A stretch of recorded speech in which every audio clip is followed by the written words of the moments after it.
महाभारत से जुड़ी अधिकांश पौराणिक कहानियों में बताया गया है कि दुर्योधन के मामा शकुनी ने महाभारत युद्ध जीतने और पांडवों को नष्ट करने के लिए कई चालें चलीं।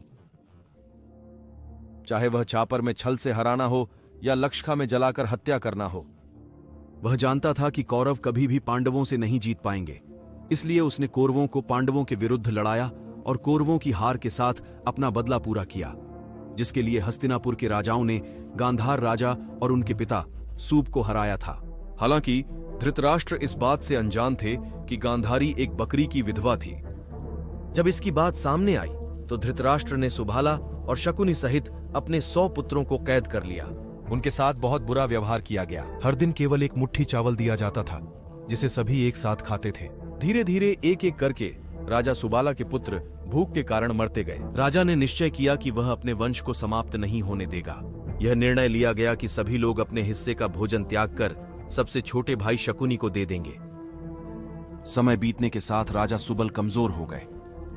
जब उन्होंने धृतराष्ट्र से अनुरोध किया तो शकुनी को रिहा कर दिया गया।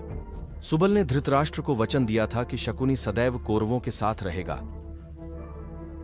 धृतराष्ट्र ने इसे अपने ससुर की अंतिम इच्छा के रूप में स्वीकार किया और शकुनी को हस्तिनापुर ले आए। लेकिन शकुनी इस अपमान को कभी नहीं भूला। शकुनी ने अपने पिता की इच्छा पूरी करने के लिए अपनी सारी शक्ति लगा दी। जब भी पांडवों और कौरवों के बीच चौप का खेल होता था तो वह अपने पिता की हड्डी से बने पासों का इस्तेमाल करता था और युधिष्ठिर अपनी पत्नी द्रौपदी के साथ अपने सभी भाइयों को खो देता था। इसके बाद द्रौपदी को निर्वस्त्र कर दिया गया, जो अंततः युद्ध का कारण बना।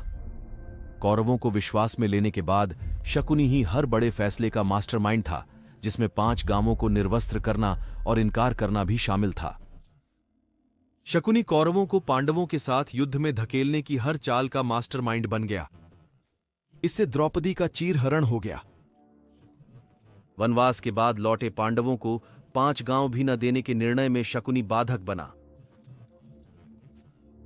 यहां तक कि उन्होंने दुर्योधन के शांतिदूत बनकर आए कृष्ण को खाली हाथ लौटाने के फैसले को भी प्रभावित किया। अंततः उसे अपने कर्मों की सजा मिली और युद्ध के दौरान सहदेव ने उसे मार डाला।